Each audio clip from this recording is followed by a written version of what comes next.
Merci beaucoup d'être venus, aussi nombreux. En fait, c'est un exposé un peu qui n'était pas programmé, qui a été mis en dernière minute. Mais puisque vous êtes présents, on va aller jusqu'au bout. Ça va durer un peu longtemps. Donc si vraiment... Ah, vous êtes déçus? Oui, ça va durer longtemps parce que j'ai beaucoup de choses à dire et je n'ai pas envie d'aller trop vite parce qu'il faut quand même rentrer dans certaines explications. Ça ne veut pas dire qu'on va rentrer dans des détails techniques, mais on va essayer d'avoir une vision d'ensemble des aspects énergétiques du cancer. D'où le titre, l'énergie du cancer. D'accord? C'est dans le cadre du thème le cancer, maladie simple ou compliquée, qui est jusqu'au 13 octobre. Et les autres jours, ce sont des chercheurs qui viendront vous présenter des choses spécialisées. Là, je vous fais une présentation générale. D'accord? N'hésitez pas à poser des questions. On a même un micro pour le public. J'ai juste à le faire passer. Hop. Tiens, tu seras chargé du micro si quelqu'un a des questions. Voilà, il est allumé. Si quelqu'un a une question, on peut passer le micro pour que tout le monde l'entende. Bien. Alors, l'énergie du cancer. En fait, bon, je ne vais pas vous faire tout l'historique de l'exposition, comment je suis arrivé à choisir ce thème, etc. Mais il y a une question qu'on peut se poser légitimement. Comment se fait-il qu'une maladie aussi grave puisse se développer? Et en gros, d'où tire-t-elle son énergie? D'accord? En termes énergétiques, il y a un problème. Comment se fait-il qu'une tumeur puisse croître et puis tout ça au détriment du reste du corps? Donc c'est un problème énergétique, très naïvement. Avant de rentrer dans les détails biochimiques, biologiques, déjà il y a une question d'énergie. Voici le plan de l'exposé. Dans un premier temps, je vous parlerai de l'effet Warburg. Otto Warburg était un biochimiste allemand des années 20, sur fin 20, 30, 40, il a continué, il est décédé en 1970, mais dans les années 1920, il a observé un effet, un phénomène commun à la plupart des cellules cancéreuses. On va expliquer ce phénomène. Dans un deuxième temps, on va essayer de faire un portrait de l'ennemi, de la maladie, un portrait qui soit un peu plus global.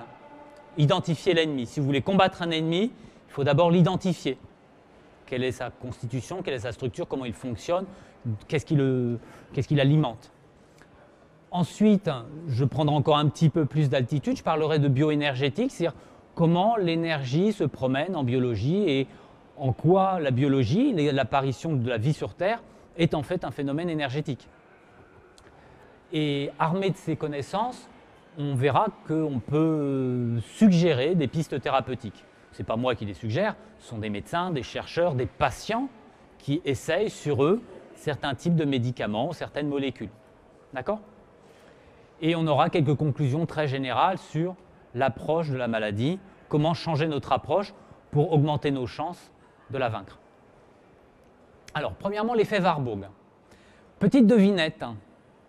Quel point commun y a-t-il entre des coureurs de 800 mètres, un plat de choucroute, le début de la formation de l'embryon, on n'appelle même pas encore ça un embryon.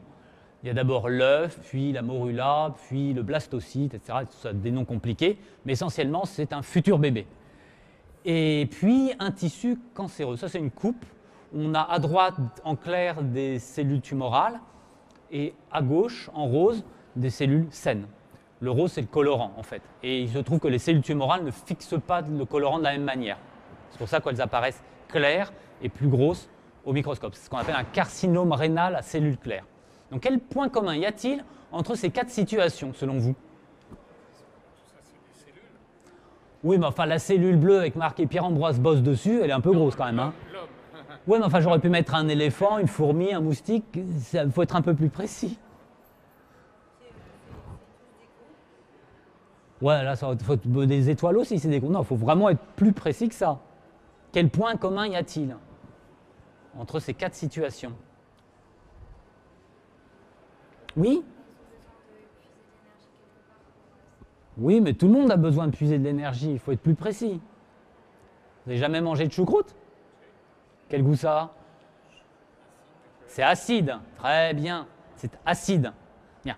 Est-ce qu'il y en a parmi vous qui ont déjà fait des tours de piste en courant, à l'école ou il y a longtemps? Et quand on court 800 mètres à fond, ça fait Ça fait mal. Oui, et j'ai entendu le mot. On sécrète de l'acide lactique, et c'est ça qui fait la douleur. Et on en sécrète tellement que ça vous donne des acidités dans le ventre même. Ça fait mal au ventre. C'est vraiment très douloureux. Le 800 mètres, c'est un exercice d'athlétisme qui est très douloureux. On récupère vite, normalement, mais sur le coup, ça fait vraiment très mal. Moi, j'aime pas, c'est pas agréable. Bon, donc effectivement, dans la choucroute, on a des bactéries qui font de l'acide lactique. Ça s'appelle lactofermentation. Bon, enfin, attention, on a plusieurs sens au mot lactofermentation. Ce n'est pas la fermentation du lactose, c'est la fermentation en acide lactique. Donc, les coureurs de 800 mètres ont la capacité non seulement à supporter l'acide lactique, mais à le recycler en glucose, qu'on appelle le cycle de Cori. Il se trouve que les cellules tumorales, et c'est ce qu'a observé Otto Warburg, les cellules tumorales sécrètent beaucoup d'acide lactique. Anormalement, beaucoup d'acide lactique. Et elles ont un métabolisme un peu particulier, variable, mais on va voir en détail. Et il se trouve aussi qu'un même un tissu sain, comme un futur embryon, sécrète de l'acide lactique. Parce que lui aussi doit faire beaucoup de cellules nouvelles, ce qu'on appelle l'anabolisme, fabriquer des nouveaux tissus. Et dans son développement, il se trouve que sa façon d'utiliser l'énergie sécrète de l'acide lactique, et que cet acide lactique va avoir un rôle particulier dans l'accroche du blastocyte sur la paroi utérine, et dans l'appel des vaisseaux sanguins qui vont venir l'alimenter. Mais tout ça, ça se fait normalement, de manière ordonnée, programmée, dans le développement de l'embryon. Okay ? Tandis que dans le cas d'une tumeur, ça se fait de manière totalement désorganisée, parce que l'ADN est muté, et puis ça se fait dans le chaos. Donc ce n'est pas un tissu sain. On va voir la différence, surtout au niveau énergétique, les différentes filières utilisées. Donc retenez que l'acide lactique, c'est le point commun en tant que substance sécrétée dans ces 4 situations qui apparemment sont très éloignées. J'aurais pas pu mettre, par exemple, des coureurs de marathon. Ça, c'est un autre point commun. Quel point commun y a-t-il entre ce magnifique chameau, ces coureurs de marathon, et ce monsieur, ce jeune homme, parce qu'il a 27 ans ici, 28 ans là, il a perdu 125 kilos en 382 jours, sans rien manger, quasiment. Cyril a eu juste des compléments alimentaires à base de levure, parce qu'il manquait de certains acides aminés peut-être, et puis un contrôle régulier de son taux de potassium, de sodium, etc., pour qu'il n'ait pas de carence. Donc il avait des petits compléments en sels minéraux. Il était suivi pendant 382 jours en milieu hospitalier, et il a perdu 125 kilos en 382 jours. Un peu plus d'1 an, sans manger, essentiellement sans manger.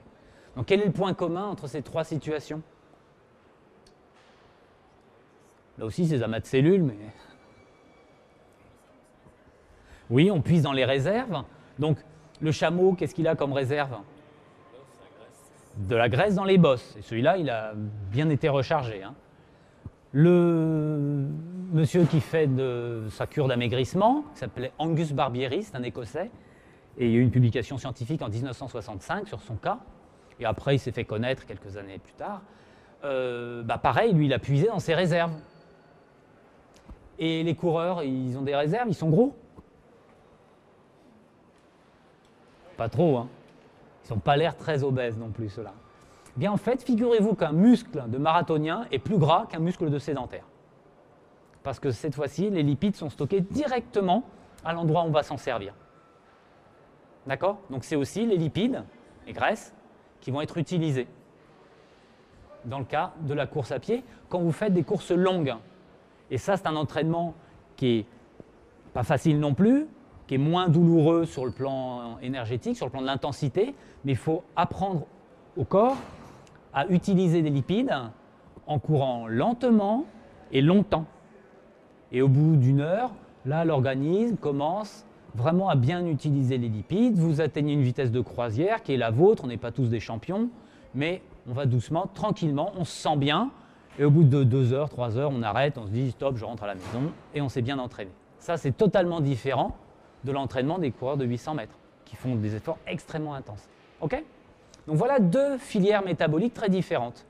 D'un côté, les coureurs de 800 mètres qui vont utiliser du glucose et qui n'auront même pas le temps de l'oxyder jusqu'au bout, parce que ça va tellement vite que le glucose n'a même pas le temps d'être cassé entièrement. On va juste casser le glucose en 2 molécules de pyruvate. Alors, je n'ai pas de pyruvate ici, mais la molécule de glucose, elle est là. Voilà. Donc il y a 1, 2, 3, 4, 5, 6 atomes de carbone. On casse en deux, ça nous fait 2 molécules de pyruvate. Il y a des enzymes, hein, ce n'est pas immédiat. Il y a toute une chaîne de réactions qu'on appelle la glycolyse, cassée en deux. Donc on n'oxyde pas tout. Tandis que si on va lentement, qu'on fait un effort de basse intensité, là tout est oxydé, on fabrique CO2, le gaz carbonique qu'on exhale quand on respire. D'accord? Donc retenez ces deux modes énergétiques. Bien, alors la structure de la cellule, je ne vais pas rentrer dans les détails, ça c'est une cellule animale qu'on a aussi en modèle ici. Tac. Le noyau est surreprésenté en termes de taille, ce n'est pas du tout à l'échelle, mais notez bien la présence de ces petites structures ici en rouge qu'on appelle les mitochondries. Ce sont nos chaudières cellulaires, c'est notre centrale énergétique et c'est dans cette mitochondrie, dans ces mitochondries, puisqu'il y en a en fait des centaines dans la cellule, qui forment un réseau. Elles sont reliées entre elles par le cytosquelette, elles communiquent, elles peuvent fusionner, elles peuvent se séparer et elles se rassemblent d'une certaine manière selon les situations dans la cellule. Voilà. Donc c'est dans cette structure-là, dans la mitochondrie, que tout va se jouer. Et depuis quelques minutes, nous avons une magnifique maquette de mitochondrie qui nous a été réalisée par une amie couturière qui a mis les principales structures. Je ne vais pas rentrer trop dans les détails, c'est de la biochimie, mais retenez une chose, c'est que la respiration, quand vous respirez, ce n'est pas dans les poumons que se passe la respiration, c'est au niveau des mitochondries, et plus précisément au niveau de la membrane interne des mitochondries, qui est représentée en tissu rose ici. Et encore plus précisément, dans ce qu'on appelle la chaîne de transport électronique, cette succession de molécules qui sont sur ou dans la membrane interne de la mitochondrie, et les électrons se déplacent de proche en proche jusqu'à atteindre l'oxygène. À la fin, les électrons atteignent l'oxygène. Mais le vrai parcours et ce qui va vraiment générer la monnaie énergétique, c'est-à-dire l'ATP, les petites molécules, petites billes dorées, là c'est l'ATP, c'est-à-dire ces molécules qui vont nous servir de monnaie énergétique dans tout l'organisme, c'est engendré ici, à cet endroit-là, dans cette petite structure, ce qu'on appelle l'ATP synthase. Je ne vais pas rentrer dans le détail, c'est une des plus belles molécules, enfin grosse molécule, une des plus belles structures que l'on puisse avoir dans l'organisme parce que c'est à cet endroit-là qu'on imprime les billets, c'est-à-dire qu'on fait vraiment la molécule d'ATP. Bien, retenez une chose, enfin je le redirai encore, on a tendance à voir le noyau comme étant le centre de la cellule. Non, il y a d'autres structures qui ont au moins autant d'importance que le noyau. Et on va voir comment ces structures sont importantes dans le cas du cancer. Donc nos cellules utilisent de l'ATP comme monnaie énergétique. Alors l'ATP, ce n'est pas une énorme molécule, c'est ça. Alors elle n'est pas complète parce qu'il me manquait des atomes d'oxygène, etc. Mais bon, quitte à remplir les atomes d'hydrogène et d'oxygène, la seule chose à retenir, là-dedans, enfin une chose à retenir, la molécule d'ATP, c'est comme un pistolet, pan, et le projectile, c'est le dernier atome de phosphore, le groupe phosphate final. Et c'est la rupture de cette liaison, le fait de sortir le troisième groupe phosphate, qui va libérer de l'énergie. Et on va passer de l'ATP, adénosine triphosphate, à la DP, adénosine diphosphate. On peut encore aller plus loin, mais ça libère un peu moins d'énergie. Donc c'est surtout ça qui va jouer son rôle énergétique dans les échanges d'énergie entre tous les mécanismes intracellulaires. Alors on a parlé de la glycolyse, c'est le fait de casser le glucose en deux. Et ça n'est pas une oxydation. On ne va pas jusqu'à CO2. Et si on va jusqu'au bout, on fabrique beaucoup plus d'ATP. C'est ça qui est important à voir. On ne fait que 2 molécules d'ATP quand on casse une molécule de glucose en deux, tandis que si on va jusqu'au bout, on fait 30 molécules d'ATP, à peu près, en ordre de grandeur. Donc ça veut dire qu'en termes de rendement d'ATP, l'oxydation complète est beaucoup plus efficace. On a un meilleur rendement pour ce qui est de l'ATP. Maintenant, l'oxydation du glucose jusqu'au bout, ça ne sert pas forcément à ne faire que de l'énergie. Ça peut servir à faire autre chose. Il y a des molécules intermédiaires, on peut avoir un intérêt à ne pas tout oxyder. Et on va voir, en fait, on est dans ce qu'on appelle l'anabolisme. C'est-à-dire qu'au lieu d'utiliser le glucose pour faire de l'énergie, on va l'utiliser pour faire des tissus, des molécules qui vont nous permettre de fabriquer des lipides, des protides, etc. Donc 15 fois plus d'ATP. Et ce qu'a observé Otto Warburg dans les années 20, c'est que les cellules cancéreuses favorisent la glycolyse. En général, elles font beaucoup plus de glycolyse qu'une cellule saine. Et donc, elles vont fabriquer plus d'acide lactique. Et il a essayé de leur donner un peu plus d'oxygène pour les forcer à respirer. Ça n'y changeait rien. elle continuait de faire de la glycolyse préférentiellement. On va voir quelques chiffres après. Pardon. Et pour se maintenir en vie, il faut fabriquer assez d'ATP quand même, globalement, et comme la glycolyse n'en fabrique pas assez, elles vont consommer beaucoup de glucose. Une quinzaine de fois plus de glucose qu'une cellule saine. Donc quand on mange trop de glucides, on favorise les cellules tumorales qui sont présentes de temps en temps dans notre organisme. Normalement, la police cellulaire, notre système immunitaire, les élimine, mais s'il n'y parvient pas, avec l'âge, ça devient de plus en plus difficile, il vaut mieux ne pas favoriser la croissance des cellules tumorales, c'est-à-dire diminuer l'apport de glucides. Les enfants peuvent manger des sucettes toute la journée sans être inquiétés pour la plupart, mais si on a des cellules tumorales, il vaut mieux éliminer les glucides. Voilà le principe général.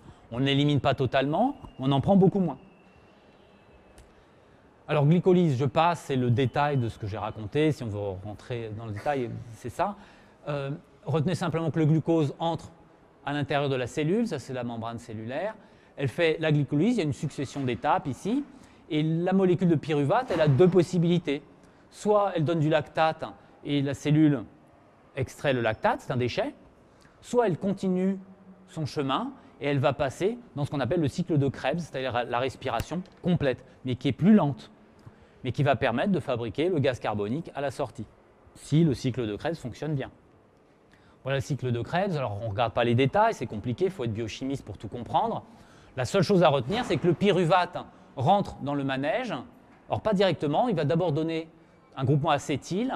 Il y a déjà un atome de carbone qui est oxydé, donc déjà il y a un peu de respiration là, CO2. Le groupement acétyl va rentrer dans le manège et quand il aura fait son tour, il va sortir le carbone sous forme oxydée, CO2, CO2. D'accord? Sans retenir le détail, on oxyde le carbone, donc c'est de la respiration. On oxyde complètement le carbone jusqu'à fabriquer CO2 et H2O. Alors, H2O, c'est important parce que si l'oxydation n'est pas complète, vous ne fabriquez pas assez d'eau métabolique et vous avez du mal à diluer les déchets et à les éliminer. Donc, pour fabriquer de l'eau métabolique, parce que l'oxydation complète, ça va fabriquer CO2 et H2O. Pour chaque molécule de CO2, gaz carbonique, vous aurez une molécule d'eau. Il faut fabriquer cette eau métabolique et donc il faut bien oxyder, bien respirer. Alors ça, c'est la chaîne de transport électronique. Je passe, c'est un peu compliqué, mais sachez que c'est un problème de transfert d'électrons et qu'à la fin, le dernier à prendre les électrons, c'est l'oxygène. Ce que je vous ai dit sur la membrane interne de la mitochondrie. La respiration, elle se passe dans nos mitochondries. Et petit détail intéressant, la mitochondrie a droit de vie et de mort sur la cellule. Parce qu'elle a une molécule sur sa membrane interne qu'on appelle le cytochrome C, c'est une grosse molécule. Et ce cytochrome C, s'il est largué dans la cellule, c'est ce qu'on appelle un signal apoptotique. Ça veut dire c'est coup de sifflet final, la cellule arrête de fonctionner et elle se décompose proprement. C'est la mort programmée de la cellule, ce qu'on appelle l'apoptose. Et il vaut mieux, on dit oh là là, mort programmée de la cellule, mais il vaut mieux faire de l'apoptose que de la nécrose. La nécrose, c'est quand une cellule est blessée, qu'elle éclate et qu'elle relâche toutes sortes de déchets dans son environnement. Ça, c'est pas bon, ça fait de l'inflammation, ça fait des déchets. Il faut s'en débarrasser. Tandis que la nécrose, c'est un démontage propre de la cellule. Alors, voilà le diagramme qui résume à peu près tout ce que j'ai raconté, ou presque, dans ce qu'on appelle un tissu différencié, c'est-à-dire un tissu qui fonctionne et qui est sain, et dans lequel chaque cellule joue son rôle. Une cellule de foie va faire ce que doit faire une cellule de foie, une cellule de peau va faire ce que doit faire une cellule de peau, etc. Chaque cellule a sa fonction. Donc un tissu différencié, s'il a beaucoup d'oxygène et qu'il respire correctement, et que le tissu, eh bien, il va fabriquer du glucose, du pyruvate, et le pyruvate va passer dans la mitochondrie, donner l'acétyl-CoA, etc. Et puis on va tout oxyder jusqu'au gaz carbonique. Si vous êtes en manque d'oxygène, par contre, là, vous allez plutôt utiliser le pyruvate pour faire du lactate, comme dans les coureurs de 800 mètres. OK? Donc on a ces deux options possibles selon qu'on a plus ou moins d'oxygène. Maintenant, dans les tissus prolifératifs, c'est quoi les tissus prolifératifs? Ça peut être un embryon qui est en train de faire du tissu, ça croît, ça croît, ça croît. Ou ça peut être des cellules souches dont la vie consiste à faire des cellules nouvelles et à alimenter l'organisme en cellules nouvelles, le renouvellement cellulaire. Ou bien ça peut être un tissu pathologique, une tumeur. Dans ce cas-là, quelle que soit la présence d'oxygène, quelle que soit la pression partielle d'oxygène, vous allez faire préférentiellement du pyruvate et du lactate. Là, on donne des chiffres, 85%. Et il y aura très peu de respiration, seulement 5%. On ne sait pas où passent les 10% manquants, pour autre chose. Et Donc on va favoriser la glycolyse par rapport à la respiration dans les cellules tumorales comme dans les tissus prolifératifs. C'est ce qu'on appelle l'effet Warburg. Le fait qu'on ne puisse pas refaire respirer les cellules des tissus tumoraux, que ce ne soit pas réversible, c'est l'effet Warburg. Et toute la stratégie des traitements métaboliques du cancer, c'est comment relancer la respiration cellulaire.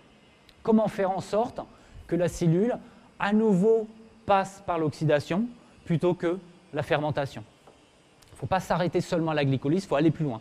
Et on voit sur les images de mitochondries au microscope électronique que dans les tissus tumoraux, les mitochondries sont généralement déformées, abîmées, ne fonctionnent pas de la même manière.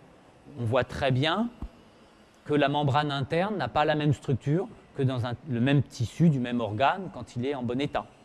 Donc c'est vraiment à cet endroit-là, sur cette membrane interne, je vous dis que se jouait la respiration et qu'on voit une différence dans les cancers. Il n'y a pas qu'à cet endroit-là, on en voit aussi au niveau des mutations du génome, au niveau biochimique, etc. Mais il se passe quelque chose au niveau de la respiration cellulaire qui est altérée. Alors ça, c'est la même chose mais en plus compliqué, donc je passe. À quoi sert l'effet Warburg? En fait, l'effet Warburg, c'est la base de l'imagerie médicale par PET scan. PET scan, ça veut dire Positron Emission Tomography, donc tomographie par émission de positrons, et on scanne le corps, on balaye tout le corps entier, et pour détecter les zones du corps qui absorbent le plus de glucose. On donne un glucose marqué radioactif, il ne faut pas que le patient bouge, ça ne marche pas, c'est les patients qui sont atteints de la maladie de Parkinson parce qu'ils ont des tremblements, et dès que vous bougez, vous avez des tremblements, tous les muscles vont absorber beaucoup de glucose. Donc il faut être vraiment reposé, ne pas bouger, et en quelques minutes, les tissus qui absorbent le plus de glucose sont, alors le cerveau toujours, parce que lui est friand de glucose, c'est normal, c'est le système nerveux central, le cœur parce qu'il pompe, donc lui forcément le sang passe par lui, donc il va être visible, les reins aussi apparaissent parce qu'il y a des éliminations qui se jouent par là, mais les autres tissus, qui normalement ne devraient pas présenter un afflux de glucose important, ici, avant une chimiothérapie, donc on voit au mois d'avril, le bras, apparemment le bras droit, est marqué par des lésions tumorales, parce qu'elles absorbent le glucose. Et 6 mois plus tard, après chimiothérapie, les lésions au niveau du bras ont disparu. Les ganglions étaient marqués aussi, donc ils absorbaient du glucose, là il en reste juste un petit peu qui sont encore marqués. Donc la chimiothérapie a eu de l'effet en 6 mois. Ça ne veut pas dire que c'est un traitement miracle, ça rallonge de quelques mois l'espérance de vie, c'est déjà pas mal. Après, il faut voir dans quelles conditions. Donc le principe du PET scan, c'est l'effet Warburg. C'est le fait que les tissus tumoraux absorbent préférentiellement du glucose. Alors, quelques causes possibles de l'effet Warburg. D'où ça vient? Pourquoi la respiration ne fonctionne pas correctement dans les cellules? Eh bien, vous pouvez induire l'effet Warburg, c'est-à-dire le dysfonctionnement de la respiration, par des substances cancérigènes. On a toute une liste de substances dont on sait qu'elles induisent la tumorigénèse. Des rayonnements ionisants. Quand il y a de la radioactivité, vous savez qu'il y a un risque de développer des cancers. Mais vous pouvez aussi induire la tumorigénèse par l'inflammation. Une inflammation chronique répétée de certains organes, certains tissus, peut engendrer des tumeurs. Ou bien aussi une pression chronique. Quand vous êtes, pour une raison X, Y ou Z, un organe est comprimé de manière chronique, il va moins bien respirer et ça peut induire la tumorigénèse. Voilà, et comme je vous l'ai dit, si elles ne respirent pas bien, ils vont faire appel à la glycolyse. Mais elles demandent au génome, ce qu'on appelle la réponse rétrograde. Elles appellent le génome pour lui dire « fais de la glycolyse, fais de l'ATP par glycolyse ». Là, on va avoir les oncogènes qui vont s'exprimer. Les oncogènes, c'est les gènes qui vont engendrer le développement, la prolifération cellulaire et qui vont dire on va fabriquer du nouveau tissu parce que la glycolyse, c'est associé à l'anabolisme. Il y aura une dichotomie très nette entre d'un côté brûler le glucose, les lipides, les protéines jusqu'au bout, oxyder, et de l'autre faire du catabolisme, c'est-à-dire qu'on décompose les molécules complexes en petites molécules simples, et de l'autre côté, faire des grosses molécules complexes à partir de molécules simples. Ça, c'est de l'anabolisme, fabriquer du tissu. Mais encore faut-il que cet anabolisme se fasse correctement. Quand vous êtes blessé, il faut réparer. Donc c'est normal de faire de l'anabolisme, localement. Mais après, une fois que c'est cicatrisé, on arrête. Et il y a des signaux qui disent au corps, on fait de l'anabolisme, on arrête l'anabolisme. Quand ça continue de se faire sans écouter les signaux du tissu environnant, c'est que là, il y a un dysfonctionnement. C'est la tumeur. Alors on a aussi des gènes suppresseurs qui peuvent être inhibés. Les gènes suppresseurs, c'est des gènes qui disent stop, stop, stop, on arrête de proliférer. Il y a un gène qui est très célèbre, qui s'appelle le P53, et dont on s'est rendu compte que les éléphants avaient beaucoup de copies. Alors que nous, on n'en a que 2, je crois. On a peu de copies du P53, qui est un gène important. Donc même si on a des mutations chez l'éléphant, parce que l'éléphant est gros, il pourrait avoir plein de tumeurs partout, eh bien non, il a des P53 qui font la police. Et quand on a une augmentation de l'entropie, entropie ça veut dire désordre à ce niveau-là, quand on a une augmentation du désordre cellulaire, et en particulier quand on a une baisse de l'eau métabolique, eh bien on va avoir plus de désordre concentré, plus de déchets, ça va être difficile à éliminer, on va voir qu'il faut vraiment éliminer les déchets pour favoriser le retour à la respiration. Voilà, tout ça entraîne l'inhibition de la respiration.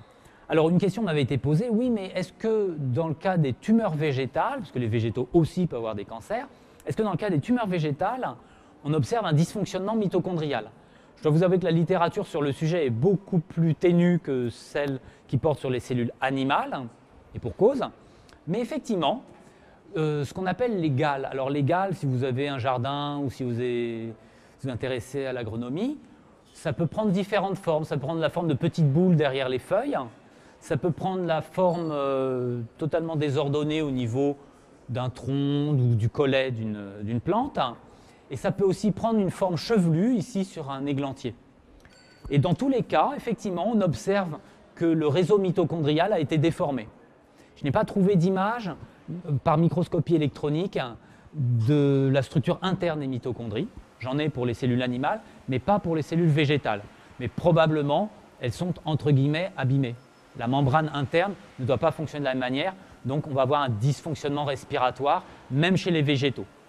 Ces tumeurs sont induites par des bactéries comme Agrobacterium tumefaciens, rien que le nom est explicite.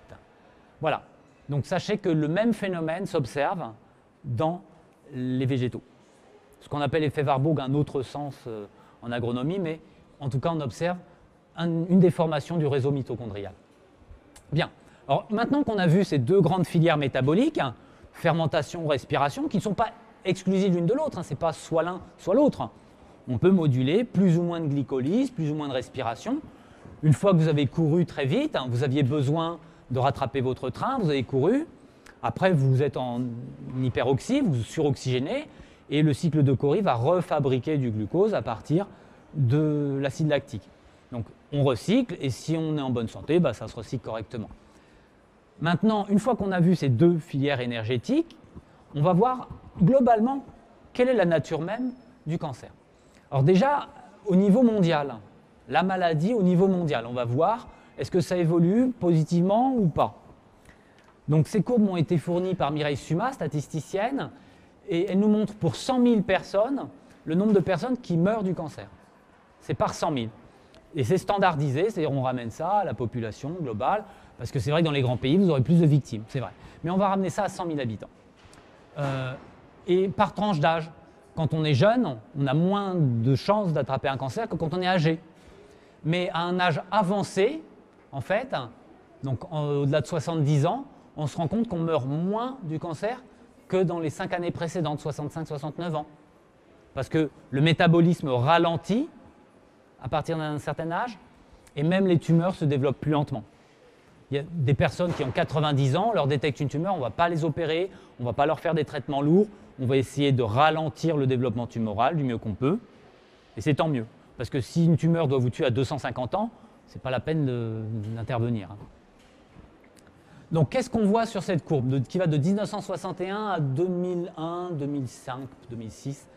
Eh bien, on voit un plateau surtout. Quelles que soient les tranches d'âge, on voit un plateau. Entre 70 et 2000, on va dire, ouais, 95, on a un plateau. Ça veut dire que la mortalité n'a pas baissé pendant des décennies.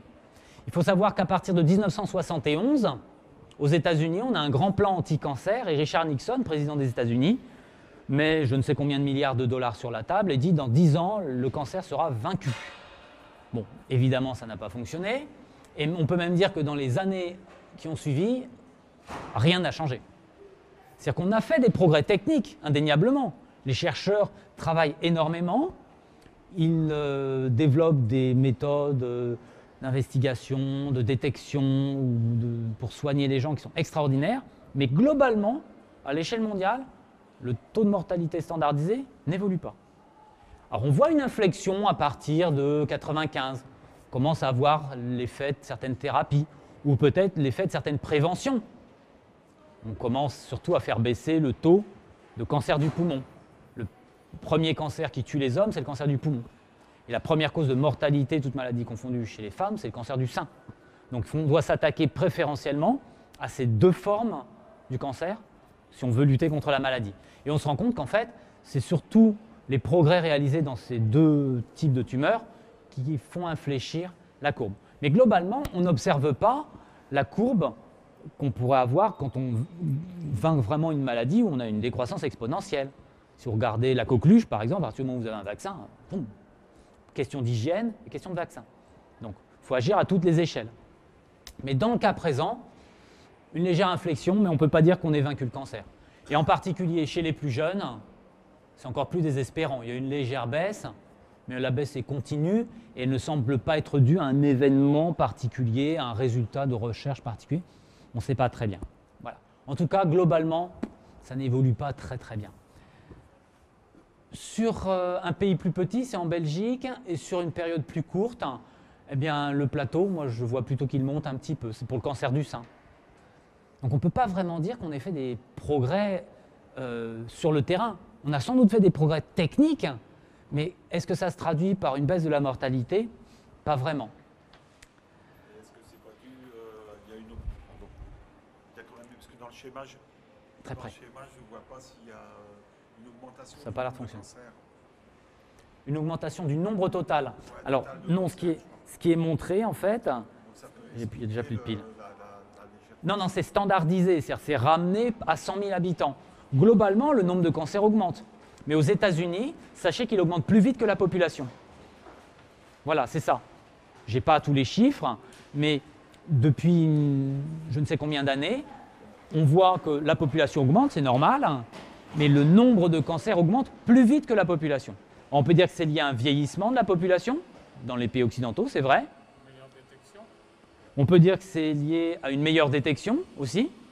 Donc c'est très difficile de séparer les différentes causes possibles. Il y a des causes probables, meilleure détection sans doute, vieillissement de la population sans doute, mais globalement, les progrès techniques ne parviennent pas à éradiquer la maladie. On ne parviendra pas à l'éradiquer. Je vais vous expliquer pourquoi on ne peut pas éradiquer le cancer, mais on peut au moins atténuer ses effets et le circonscrire convenablement si on progresse correctement. Donc depuis 50 ans, ça se chiffre en centaines de milliards de dollars, les sommes investies dans le monde. Un nouveau médicament, comme Avastin, ça demande un certain coût pour le développer, faire les tests, tester les molécules, les essais thérapeutiques, phase 1, phase 2, phase 3, phase 4. Ça a coûté 2,25 milliards de dollars. Une firme pharmaceutique qui investit plus de 2 milliards de dollars dans un médicament, elle a besoin d'un retour sur investissement, sinon elle met la clé sous la porte. Effectivement, le coût de l'Avastin est très élevé. Aux États-Unis, c'est 100 000 dollars par an. Ce n'est pas tout le monde qui peut se payer ça. Donc on est dans un schéma économique avec des acteurs, l'industrie pharmaceutique, et ce n'est pas leur jeter la pierre, c'est le mode de fonctionnement qui est comme ça, qui fait que les médicaments ont des coûts prohibitifs et les coûts de développement sont faramineux. C'est de la très haute technologie. Mais les gens veulent vivre, ils ne veulent pas de la haute technologie, ils veulent seulement vivre. Et ce modèle de développement n'est pas économiquement durable. On ne peut pas, un traitement à l'Avastin, c'est 3 ou 4 ans. Vous ne pouvez pas endetter vos enfants, vos petits-enfants, vos arrière-petits-enfants, qui n'auront pas de maison, parce que vous avez voulu gagner 6 mois de survie. Dans quelles conditions? Ou 1 an de survie? Parce que ça ne vous donne pas 25 ans, ces médicaments. Hein. Donc, il y a un modèle de développement qui n'est pas durable. Et globalement, la solution, la conclusion, c'est que les patients sont captifs de ce système. Et je ne jette pas la pierre aux firmes pharmaceutiques. C'est tout un système, au niveau politique, au niveau éducatif, au niveau hospitalier, etc. C'est tout un système dans lequel on est entré, qui est de la haute technologie, et qui finalement a un effet assez faible quand on regarde les courbes de mortalité. Et globalement, moi j'en déduis que la lutte contre le cancer n'a pas de stratégie globale. C'est comme ça. C'est-à-dire qu'on a des tactiques, on va utiliser l'immunothérapie dans tel type de cancer, donc c'est local, c'est à court terme, c'est du tactique, mais on n'a pas de stratégie à grande échelle, à l'échelle de la société, d'un point de vue économique, à l'échelle de l'environnement, au niveau de l'éducation. Aucune éducation à la santé qui permettrait aux enfants d'avoir, ou aux étudiants, pas forcément les petits, mais qui permettrait de comprendre quel est le problème. Et même les médecins ont des formations très spécialisées, cloisonnées, qui ne leur permettent pas de comprendre, par exemple, le rôle de la nutrition, de l'alimentation, sur le développement et les soins des cancéreux. Le développement du cancer et les soins des cancéreux. Voilà, donc pas de stratégie globale. Maintenant, sur le plan historique, la vision de la maladie a évolué. Au XIXe siècle, on considérait que c'était une maladie infectieuse parce qu'on avait des modèles de maladies avec des agents pathogènes. Donc on se disait, voilà, il y a un agent pathogène. Et effectivement, on a découvert ce qu'on appelle les oncovirus, des virus capables d'induire le cancer. Donc c'est en partie vrai. Il existe des agents pathogènes qui causent le cancer. Mais ce n'est pas toujours le cas. En 1924, alors j'ai mis 24, mais c'est dans les années 20, Otto Warburg formule sa théorie métabolique du cancer. Il observe que les cellules cancéreuses fabriquent beaucoup d'acide lactique.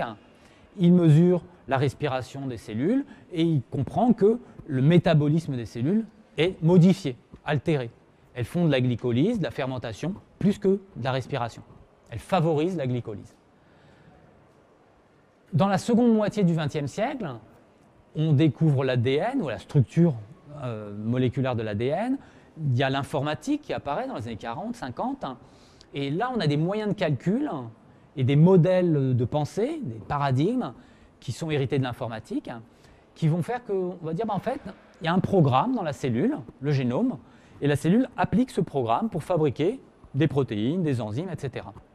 Donc on va avoir un modèle algorithmique de la cellule, et on va développer ce qu'on appelle la théorie des mutations somatiques du cancer. C'est-à-dire que le corps, soma, va subir des mutations, et l'accumulation de ces mutations, ça va induire le cancer. Donc si vous allez sur le site internet de l'Institut national du cancer aux États-Unis, ils vous disent le cancer est une maladie génétique, point, premier dogme, et c'est l'accumulation de mutations qui cause le cancer. Maintenant, il y a un problème en biologie, c'est que la notion de causalité n'est pas la même qu'en physique. Ça ne veut pas dire qu'il y a des effets sans cause, ça veut dire que quand vous avez des boucles de rétroaction, eh bien, certains effets peuvent renforcer des causes. Et on ne sait plus quelle est la cause, quel est l'effet. C'est la poule et l'œuf. Donc dire voilà telle cause, ça n'a pas grand sens en fait. C'est un réseau de phénomènes qui se renforcent les uns les autres et qui font que le phénomène perdure. Mais dire voilà j'ai trouvé la cause première, je vous parlerai ensuite d'une expérience qui a été faite et dont la publication date de 1988 et qui met en doute la théorie des mutations somatiques sur le cancer. Il y en a beaucoup d'expériences, mais celle-là en particulier est vraiment criante. Dans les années 1960, un biologiste qui s'appelait Albert Szent-Györgyi, qui a eu le prix Nobel de physiologie et médecine en 1937, explique qu'en fait c'est une modification de la cascade énergétique des électrons. On a vu que dans la chaîne respiratoire, là, dans la mitochondrie, les électrons se promenaient de molécule en molécule pour arriver finalement jusqu'à l'oxygène. Et ce qu'il nous dit en substance, c'est que si cette chaîne de transport électronique est modifiée, est altérée, ou si la membrane elle-même est altérée, les électrons ne parviendront pas à passer correctement jusqu'à l'oxygène. Et il explique le cancer comme étant un problème d'électronique. Il fait des analogies avec les semi-conducteurs. Les biologistes le regardent d'un œil étrange, et ces théories tombent un peu aux oubliettes, mais ça a un sens aussi. Il y a bien une modification du parcours des électrons dans le fonctionnement de la mitochondrie tumorale. Et au début du XXIe siècle, on a encore un autre regard, complémentaire des précédents, ce qu'on appelle la théorie de la désorganisation tissulaire, ou TOFT, Tissue Organization Field Theory. Au départ, il y a des expériences de Mina Bissell, biologiste américaine, qui démontrent qu'on peut revenir en arrière, transformer un tissu tumoral dans des tumeurs mammaires de la souris, le retransformer en tissu sain. Donc il y a une réversibilité, et elle y parvient en agissant sur la communication entre cellules. Elle ne regarde pas ce qui se passe dans les cellules, mais ce qui se passe dans la matrice extracellulaire. Donc elle dit, le cancer peut aussi être induit par une mauvaise communication entre cellules. Donc tous ces points de vue, que ce soit les électrons, les molécules, les gènes, la cellule, les enzymes, la matrice extracellulaire, etc., nous montrent qu'en fait, on peut avoir une lecture multi-échelle du cancer. Et c'est en joignant toutes ces échelles-là qu'on peut avoir une carte du territoire un petit peu plus lisible. D'accord? Donc je ne vais pas faire toutes les échelles, moi je vais m'intéresser à l'aspect énergétique. Et si maintenant, non seulement on regarde les échelles spatiales, mais aussi les échelles de temps, on se rend compte que le phénomène cancéreux, c'est quelque chose de très ancien et qu'il a coévolué avec les sociétés cellulaires, ce qu'on appelle les métazoaires, c'est-à-dire les animaux, les organismes multicellulaires comme vous et moi, ou bien les métaphytes, c'est-à-dire les plantes avec plusieurs cellules. Bien. Cette coévolution, elle est très ancienne. À partir du moment où sont apparus sur Terre des organismes multicellulaires complexes, organisés, alors on avait au Précambrien, il y a plus de 540 millions d'années, il y avait des êtres pluricellulaires, mais ils n'étaient pas aussi organisés que ceux du Cambrien, qui sont apparus il y a environ 540-543 millions d'années, où vous avez une explosion de biodiversité, avec tous les principaux embranchements qu'on voit aujourd'hui, qui sont déjà présents il y a 540 millions d'années. Et beaucoup qui ont été élagués par la sélection naturelle, qu'on ne retrouve plus aujourd'hui. Et à partir du moment où vous avez des sociétés cellulaires complexes, eh bien vous aurez des cellules parasites. Dès que vous avez une société, vous avez des voyous. Dès que vous avez un organisme, vous avez des parasites. Et dès que vous avez un mode de fonctionnement organisé, social, vous avez des cellules qui vont, des individus qui vont ne pas jouer le jeu, qui vont sortir de la règle du jeu. Et c'est le phénomène cancéreux. C'est des cellules qui vont faire bande à part. Le problème, c'est que quand vous avez un petit voyou dans un coin, bon, un coup de bâton, tout va bien, quelques coups de bâton, mais quand les voyous commencent à s'organiser en mafia, là, c'est beaucoup plus difficile à éradiquer. Il faut faire intervenir l'armée.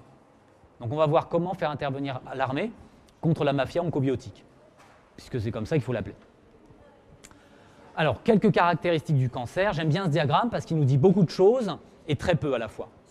Il nous dit beaucoup de choses sur les différents aspects du cancer. Le fait que, alors pardon, c'est en anglais, mais je vais vous le traduire.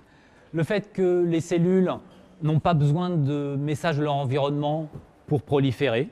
Elles émettent elles-mêmes leurs propres signaux de prolifération. Le fait qu'elles soient sourdes aux signaux d'arrêt de prolifération.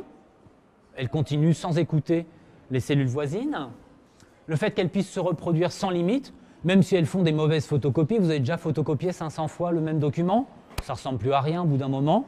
Ben, c'est le problème des cellules qui continuent de se multiplier sans limite. Elles ont des dommages causés sur l'ADN. L'ADN subit beaucoup de dommages, des mutations. Elles subissent un stress oxydatif, il y a beaucoup de radicaux libres, et elles parviennent à supporter ces radicaux libres, alors qu'une cellule courante mourrait sous un tel stress oxydatif. Elles subissent un stress mitotique, c'est-à-dire qu'au lieu d'avoir des mitoses, des séparations cellulaires en deux cellules bien symétriques, etc., en fait, ça peut être des mitoses multipolaires, avec des nombres de chromosomes aberrants, donc des mutations vraiment méchantes, enfin des transformations très méchantes en mutation et en répartition des chromosomes. Un stress protéotoxique, c'est-à-dire que comme il y a de l'acidité, avec l'acide lactique, comme il y a des modifications de pH, eh bien les molécules, les enzymes vont être déformées, les protéines vont être déformées, ce qu'on appelle le stress protéotoxique. La modification métabolique, on l'a vu, beaucoup de fermentation, elles échappent à la surveillance immunitaire. Quand vous avez des voyous, vous avez remarqué qu'ils arrivent même à recruter des policiers parfois, ça s'appelle des ripoux. Eh bien, c'est ce qui se passe, c'est-à-dire que vous avez des cellules du système immunitaire qui font alliance avec des cellules tumorales, et là, ça devient extrêmement dangereux. Vous pouvez avoir des macrophages, qu'on appelle les TAM, les macrophages associés aux tumeurs, qui viennent autour de la tumeur, dans le stroma, dans le tissu environnant, et qui à un moment se dit son travail, c'est de manger une cellule tumorale, les cellules malsaines, les agents pathogènes, etc. Sauf qu'elles n'arrivent pas à digérer la cellule tumorale, et elles forment ce qu'on appelle un hybride, qui a à la fois la mentalité de la cellule voyou et les capacités d'action d'un macrophage, c'est-à-dire pénétrer les lignes ennemies, rentrer dans tous les tissus. Et là, c'est une catastrophe, ça fait des métastases. Donc, une des raisons possibles de l'apparition de métastases, c'est la fusion macrophage-cellule tumorale. Et il faut comprendre ce mécanisme pour lutter contre les métastases. La plupart des personnes qui meurent d'un cancer meurent en réalité de métastases. On va voir si le micro fonctionne, sinon je vais répéter la question, si ça ne fonctionne pas. Beaucoup plus fort, parce que même moi, j'entends pas. Vous connaissez le nom de ces cellules hybrides? Ça s'appelle des cellules hybrides. C'est des macrophages, mais c'est tellement bizarre. ça se passe dans le stroma, cette fusion. Je pourrais vous donner une référence exacte sur le sujet, mais c'est une hypothèse qu'il faut encore tester. Mais on observe en tout cas dans les cellules métastatiques, on observe un phénotype de macrophage, c'est-à-dire qu'elles se comportent un peu comme des macrophages. Et c'est pour ça qu'on suspecte qu'il y a eu fusion macrophage-cellule tumorale. Et il faut comprendre pourquoi, comment bloquer cette fusion. Voilà, une chose dont je n'ai pas parlé, c'est la néo-angiogénèse. J'en ai parlé tout à l'heure quand je vous disais que l'embryon doit, enfin le blastocyte doit appeler à lui des vaisseaux sanguins pour alimenter le futur embryon et faire un bébé. Eh bien là, c'est pareil. Les tumeurs, grâce à l'acide lactique, vont attirer les vaisseaux sanguins et se nourrir. Ça les attire de manière anarchique, hein, c'est chaotique. Ce n'est pas des vaisseaux bien organisés. La néo-angiogénèse, c'est un peu désordonné. Et puis, on en a parlé, invasion du tissu et métastase. Alors voilà l'expérience qui pour moi est cruciale, une expérience cruciale, il y en a beaucoup, mais voilà une expérience cruciale pour tordre le cou à la théorie des mutations somatiques. Une cellule saine, si elle subit une mitose, si elle se divise en deux, elle va donner 2 cellules filles saines. Vous êtes d'accord? Si tout va bien, les 2 cellules filles sont saines. Inversement, une cellule tumorale, lorsqu'elle subit une mitose, elle va donner 2 cellules filles tumorales. On est d'accord? Bien. Et l'expérience simple en apparence sur le principe, mais assez complexe à réaliser, consiste à échanger les noyaux. Si la cause première du cancer est bien située dans le noyau, en mettant donc l'ADN, les gènes, le génome roi, si vraiment le génome est roi, en prenant un noyau de cellules tumorales et en le mettant à la place du noyau d'une cellule saine, donc on enlève le noyau sain d'une cellule saine et on met un noyau de cellules tumorales avec le programme abîmé, eh bien les 2 cellules filles devraient être tumorales, si le génome est roi. Inversement, si je mets un noyau sain, issu d'une cellule saine, à l'intérieur d'une cellule tumorale, dont j'ai enlevé le noyau abîmé, mais dont le cytoplasme est déjà lui-même abîmé par tout ça, eh bien, avec le bon programme, elle devrait fonctionner correctement, donner 2 cellules filles saines, d'après la théorie des mutations somatiques du cancer. Or, on observe exactement le contraire. C'est-à-dire que si vous avez un noyau sain dans une cellule tumorale, les 2 cellules filles seront tumorales ou mourront parce qu'elles ne supporteront même pas ce transfert. Et inversement, si vous mettez un noyau tumoral dans une cellule saine, avec un cytoplasme normal, sain, eh bien les 2 cellules filles sont normales, malgré les mutations. Les mutations ne s'exprimeront pas forcément. Donc la théorie des mutations somatiques du cancer n'est peut-être pas aussi exacte, hein. En tout cas, il faut la moduler, pour être gentil. Cette expérience a été relatée par Jerry Shai en 1988.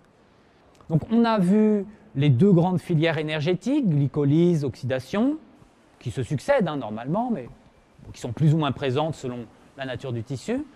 On a vu un petit peu mieux ce qu'était le phénomène cancéreux d'un point de vue historique, le fait que ce soit une mafia de cellules voyous qui vont parasiter l'organisme, qui vont appeler vers elles l'énergie, qui vont pomper le glucose et qui vont faire de la fermentation, etc., et qui vont croître au détriment de l'organisme. Maintenant, on va rentrer, je ne dis pas dans le détail, mais on va voir encore plus à grande échelle les problèmes d'énergétique dans tout ça, ce qu'on appelle la bioénergétique. Une question oui. préalable quand même. Donc en 98, ils se rendent compte que 88. Que l'expérience aurait tendance à démontrer que ce n'est pas génétique et pourtant l'industrie pharmaceutique...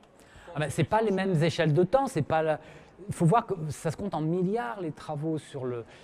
C'est ce qu'on appelle un changement de paradigme. Ce changement de paradigme a commencé il y a environ 25 ans. Dans les années 90, et je vais vous citer une autre expérience qui a été faite par alors elle est médecin nutritionniste, elle était en oncopédiatrie à l'époque, s'appelle Linda Nebling, et elle occupe un poste très important à l'Institut national du cancer aux États-Unis. Et son expérience est vraiment marquante. Elle ne portait que sur 2 patients, 2 jeunes patients. Mais ça montre que les traitements métaboliques fonctionnent dans certains cas. Et donc, ça a été l'initiation d'une démarche de développement des traitements métaboliques. Mais il faut beaucoup plus de temps, il faut changer de génération pour changer de paradigme. Les médecins, les grands médecins ou petits médecins, tous les médecins, les biologistes, etc., qui ont été formés à une époque où on leur disait un gène code pour une protéine et le génome est roi, eh bien aujourd'hui, s'ils ont 50, 60 ans, qui sont très reconnus, etc., ils ne vont pas changer de paradigme. C'est très difficile de changer de paradigme. C'est la génération suivante, hein. C'est peut-être même pas la génération qui est formée actuellement, qui se dira que, ah oui, finalement, ça n'est pas tellement génétique. Il y a des problèmes génétiques, manifestement. On ne nie pas l'existence des mutations. Elles sont là. Mais est-ce que c'est le bon endroit pour agir? On peut en douter. Ce n'est pas parce que vous avez trouvé le programme, encore faut-il qu'il s'exprime. Ce n'est pas parce que vous avez un livre avec des choses vilaines écrites dedans dans votre bibliothèque, hein, je ne vais pas citer de titre de livre, mais vous imaginez n'importe lequel dans lequel il y a des méchancetés écrites. Ce n'est pas parce que vous avez ce livre dans votre bibliothèque que vous allez appliquer ce qui est écrit dedans. D'accord? Ce n'est pas parce que j'ai des recettes bizarres dans mon livre de cuisine que je vais forcément manger ce que j'ai dans mes livres de cuisine. Je choisis mes recettes. Ben ça, c'est le problème de l'épigénétique. C'est-à-dire que vous avez un programme, mais encore faut-il le lire et l'appliquer. Et l'épigénétique, ben, c'est tout ce qui est autour du noyau. Et le premier échelon de l'épigénétique, c'est dans le cytoplasme, ce que les mitochondries demandent au noyau de faire. Est-ce qu'on fait de la glycolyse? Est-ce qu'on fait de la phosphorylation oxydative, à la respiration, etc. Donc il n'y a pas que les gènes. Il y a aussi ceux qui demandent de lire telle ou telle partie du génome. Ou est-ce que le génome est lisible à tel endroit et pas à tel autre? Donc voilà, il faut moduler la théorie des mutations somatiques. Alors, revenons au problème de bioénergétique. Globalement, on a de l'énergie qui nous vient du Soleil, d'accord? Et puis, on a des molécules, enfin on a des atomes au départ, carbone, hydrogène, azote, oxygène, phosphore, soufre, ce qu'on appelle les schnops, qui vont être les pièces de Lego avec lesquelles on va fabriquer toutes les molécules organiques.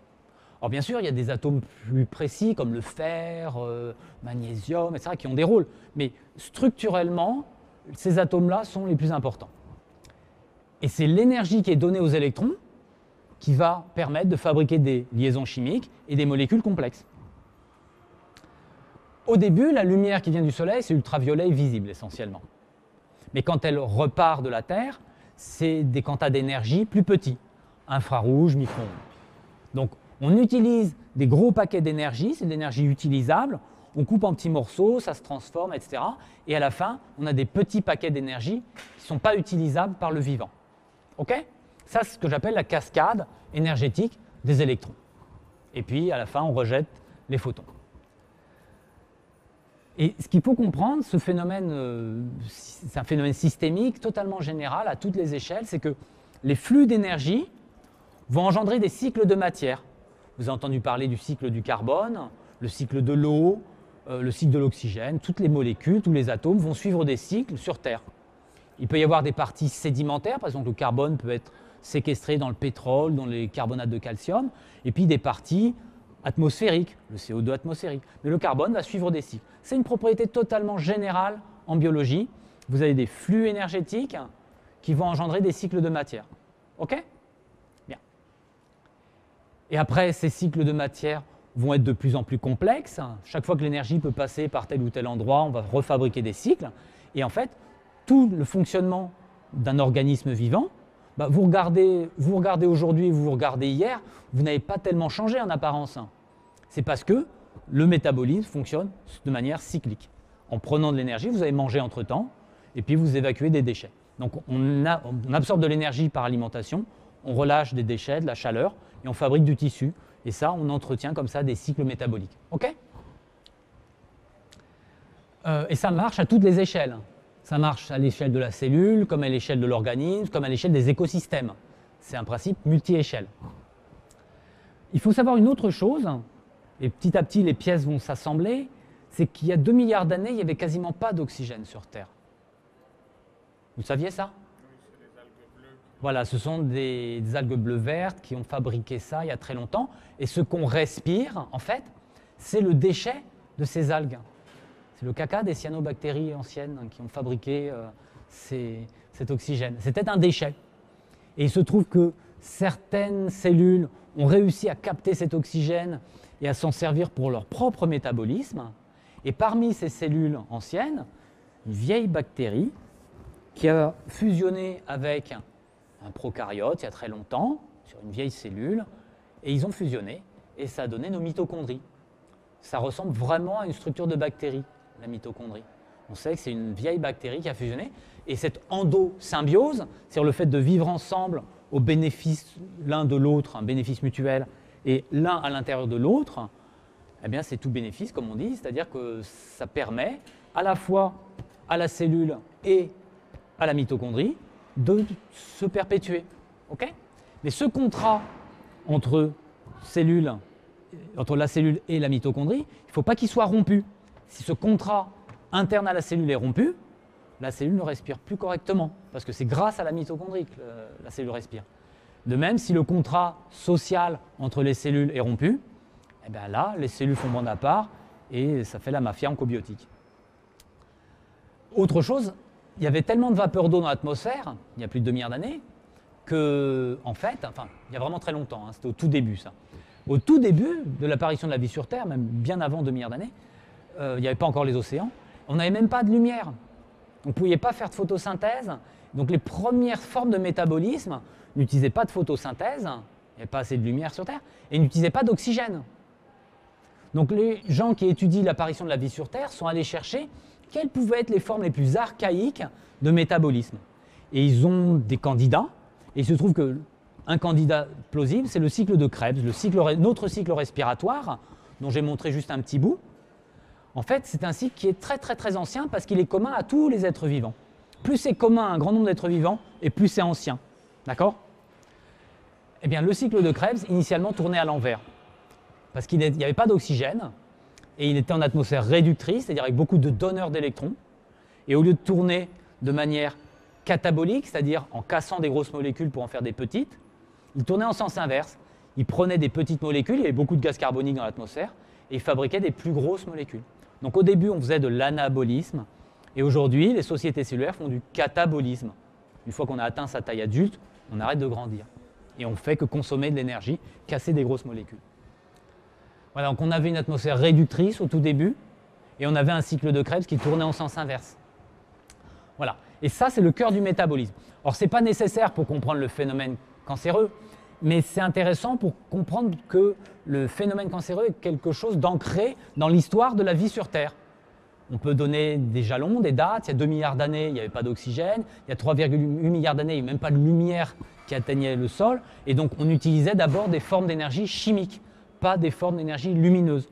C'est des êtres vivants chimio-autotrophes. Alors qu'aujourd'hui, c'est grâce à la lumière qu'on fait de la photosynthèse. D'accord? Les plantes, c'est les producteurs primaires dans nos écosystèmes actuels. Bon, je passe sur le problème de l'exokinase 2, on y reviendra après, c'est des questions techniques. Alors, je passe aussi sur les problèmes d'entropie. Retenez seulement que l'entropie, c'est une notion de désordre. On peut donner une formule mathématique précise, mais elle est inapplicable dans le cas du vivant. Donc, elle n'a pas grand intérêt aujourd'hui. Mais ce qui compte dans un organisme comme vous et moi, c'est d'avoir un bon rendement de biomasse organisée, c'est-à-dire de renouveler vos tissus correctement. Vous savez que quand vous prenez votre douche, vous avez de la desquamation de la peau, il faut renouveler les cellules de la peau. Le foie se renouvelle régulièrement. La membrane, enfin la paroi intestinale se renouvelle très rapidement, en quelques jours, d'accord, quelques heures même peut-être, je ne sais plus très bien. Donc ce renouvellement cellulaire, c'est la biomasse organisée qu'on doit sans cesse créer, et c'est ce qui fait qu'on reste en vie. Mais si vous faites de la biomasse qui est désorganisée, des tumeurs, ça ne va pas. On veut faire de la biomasse, faire de l'anabolisme, mais avec des tissus différenciés, des tissus organisés. Okay? Donc il va falloir trouver comment favoriser la biomasse organisée au détriment de la biomasse désorganisée. C'est ce qu'on va voir dans la notion de rendement biologique. Alors, petit rappel de thermodynamique, hein, pour ceux qui ont eu un cours de thermodynamique, c'est un rappel, sinon c'est une nouvelle. Une machine thermique. Alors un exemple de machine thermique, c'est par exemple une locomotive à vapeur. Vous avez une machine à vapeur comme ça, M, c'est une locomotive. Elle tire son énergie d'où? De la chaudière de la locomotive, d'accord? On met du charbon et ça chauffe, et on a de l'eau très chaude et de la vapeur très chaude. Bien. Et on va tirer une chaleur, une certaine quantité d'énergie calorifique, QC, par unité de temps, à chaque cycle par exemple. Et à partir de cette quantité d'énergie, QC, qui nous vient de la source chaude à la température TC, on va fabriquer de l'énergie ordonnée, organisée, du travail, ce qui va faire avancer la locomotive, d'accord? C'est cette énergie qui vous intéresse. C'est le prix du billet, ça. Enfin, c'est le prix du billet. Non, le prix du billet, c'est surtout ce que vous payez, c'est aussi le charbon. Mais en tout cas, c'est ce qui vous intéresse dans le mouvement de la locomotive. Et puis, la différence, bah, vous allez le relâcher dans la fumée. C'est les déchets. C'est ce que vous allez envoyer vers la source froide, l'atmosphère. Donc ici, vous avez, je sais pas, moi, 200 degrés, par exemple, et là, 20 degrés. Donc il vous faut une source chaude, une source froide, et c'est le flux d'énergie de la source chaude vers la source froide qui vous permet d'organiser la matière, c'est-à-dire de la faire avancer à une vitesse que vous désirez. OK? Et on peut définir un rendement. Le rendement d'une opération, en physique, en mécanique, en biologie, dans ce que vous voulez, c'est toujours le rapport entre ce qui vous intéresse et ce que vous avez payé. Ce qui vous intéresse, c'est W, et ce que vous avez payé, c'est QC. C'est tout le charbon que vous avez dépensé. OK? Ben, le rapport W sur QC, c'est un rendement. Et il y a un grand théorème qui date de 1824, qui est dû à Sadi Carnot, et qui a étudié le rendement des machines à vapeur. Et il nous a démontré qu'en fait, le rendement était limité par 1 moins TF sur TC. Ça veut dire que si 1 moins TF sur TC, qui est strictement plus petit que 1, vaut par exemple 0,8, vous avez un rendement maximum de 80%. Vous ne pourrez jamais aller au-delà. Et c'est une loi fondamentale de la nature. Vous avez beau améliorer votre locomotive, votre carburant, tout ce que vous voulez, ça ne dépend que de la température de la chaudière et de la température extérieure. Et d'ailleurs, vous avez remarqué que dans les musées, où la température dans la chaudière est égale à la température extérieure, bah, la locomotive n'avance pas. C'est normal, puisque le rendement maximal vaut 0 dans ce cas-là. OK ? Donc la puissance d'une locomotive, ça n'a pas de sens. C'est seulement le rendement maximal dans des conditions thermiques données qui a un sens. Alors, le rendement énergétique en biologie. Donc, on a un modèle de thermodynamique. Est-ce qu'on peut l'appliquer ou au moins le transposer en biologie? Bah, je vous ai dit, quand vous allez faire les courses, vous achetez je sais pas, des patates, des carottes, ce que vous voulez. Ça vous apporte de l'énergie. C'est votre alimentation. C'est l'équivalent de votre chaudière. En tout cas, du charbon que vous allez mettre dans votre chaudière. Et c'est une forme d'énergie utilisable. Vous n'achetez pas des piles électriques pour... Non, ça ne vous nourrit pas les piles électriques. C'est de l'énergie, mais pas utilisable. Donc il faut une forme d'énergie utilisable. Vous allez en utiliser une partie pour réparer vos tissus. Et le reste, ça va faire deux choses. Soit de la chaleur, vous maintenir à 37 degrés, soit des déchets. Pipi, caca, sueur, etc. Et la conservation de l'énergie vous dit que l'énergie apportée, c'est le travail réalisé plus l'énergie rejetée. D'accord? Ça va, la conservation de l'énergie, c'est normal. C'est valable partout, même en biologie. Et le rendement, c'est le rapport entre le travail réalisé. Ce n'est pas facile à chiffrer. Il faut calculer l'énergie nécessaire pour fabriquer les molécules qui nous constituent. Il y a des biochimistes qui ont commencé à calculer ce qu'on appelle l'énergie libre de la biosphère ou l'énergie nécessaire à la fabrication d'une cellule à partir des molécules les plus simples. On peut faire une évaluation. C'est très complexe, mais on peut faire une évaluation. Et l'énergie apportée, bah, c'est tout ce que vous avez payé, c'est la liste des courses, quoi, les carottes, les patates, la viande, le fromage, etc. Bien. Et comme pour les machines thermiques, on a un rendement maximal, forcément. Il y a forcément des déchets et forcément de la chaleur, heureusement. Et le mieux qu'on puisse faire, c'est pour s'approcher du rendement maximal théorique, bah, c'est de minimiser le désordre dans l'organisme. C'est-à-dire faire le plus de biomasse organisée et le moins de biomasse désorganisée. Alors, on peut mettre un petit peu en équation, entre guillemets, c'est une équation très simpliste, mais elle va déjà nous guider, cette formule. Donc, on a l'organisme en bleu qui a besoin de renouveler sa biomasse à un certain rythme, B. Et on a une certaine alimentation, A, riche en légumes verts, comme vous remarquez, c'est vert. Voilà. Donc, vous avez une alimentation, un flux d'énergie par l'alimentation, A.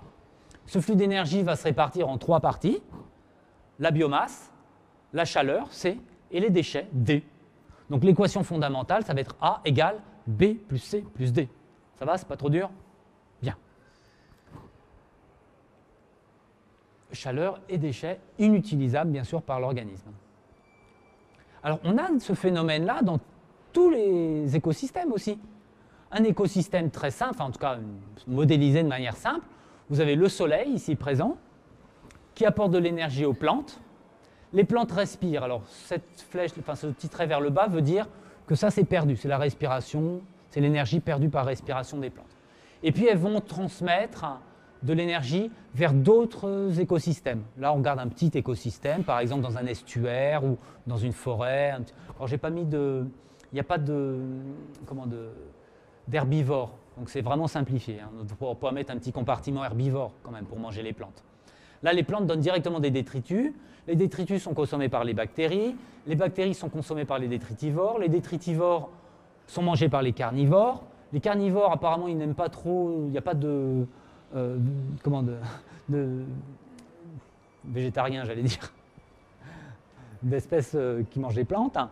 Donc, par contre, ils vont donner des détritus, les crottes de carnivores. Et tout ça, ça fait des cycles. Hein.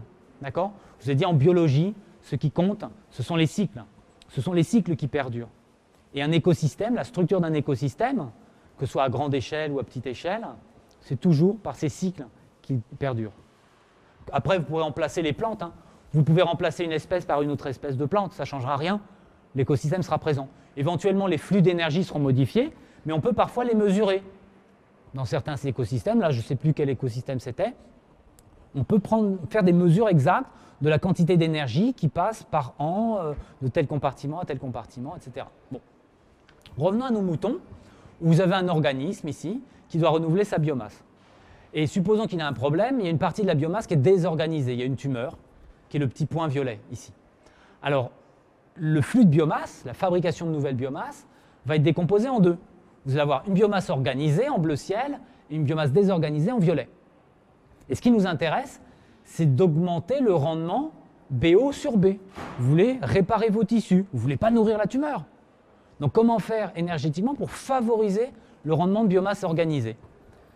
Donc BO, si vous êtes un adulte, votre biomasse organisée, elle se renouvelle à un rythme constant, vous n'allez pas grandir. Vous n'allez pas trop rapetisser non plus, j'espère. Mais en tout cas, BO est constant.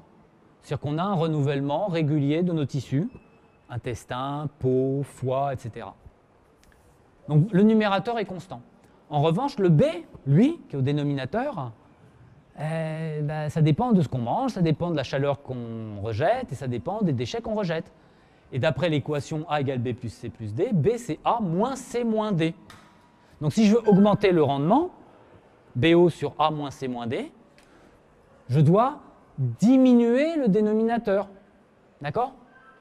Donc voilà pourquoi certaines thérapeutiques utilisent des régimes hypocaloriques. C'est parce que l'alimentation apparaît au dénominateur de la fraction. Et donc en réduisant l'apport d'énergie par l'alimentation, on a des chances, je ne dis pas que c'est systématique, mais on a des chances d'augmenter un peu le rendement de biomasse organisée. On nourrira moins la biomasse désorganisée. Et comme il y a un signe moins pour C et pour D, il va falloir augmenter la chaleur et augmenter les déchets. Alors comment on fait pour augmenter la chaleur? Il faut réparer les mitochondries, puisque c'est là que se produit la chaleur.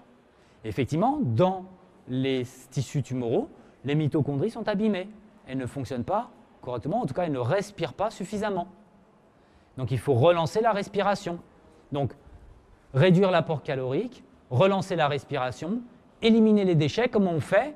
Boire beaucoup, faire du sport, favoriser l'apoptose, c'est-à-dire la mort programmée des cellules qui fonctionnent mal. Et pour ça, on peut agir au niveau biochimique pour favoriser l'apoptose, etc. On connaît les signaux apoptotiques, comment les engendrer. Enfin, pas n'importe comment non plus, mais bon.